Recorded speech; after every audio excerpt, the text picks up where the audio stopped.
ఉదాహరణకి పొద్దున కూడా స్పీకర్ గారు ఎదురొస్తే నేను అసెంబ్లీలోకి అడుగు పెడతా ఉంటే స్పీకర్ గారు ఎదురొచ్చారు.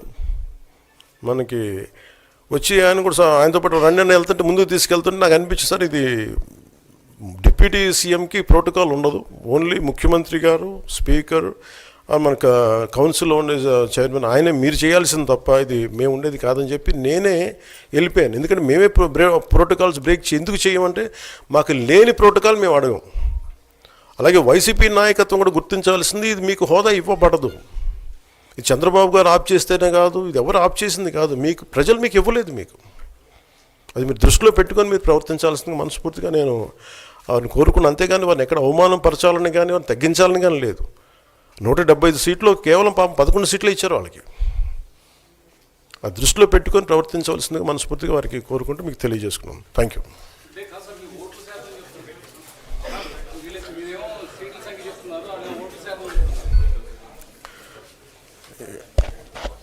ఫస్ట్ అప్పుడు ఏం చేయాలంటే సార్, అప్పుడు జర్మనీకి వెళ్ళిపోవాలండి. ఇప్పుడు జర్మనీలో ఏంటంటేనండి, నేను జర్మనీ రిజల్ట్స్ కూడా ఇది వచ్చినాయి చూస్తా ఉన్నాను. ఎలక్షన్స్లో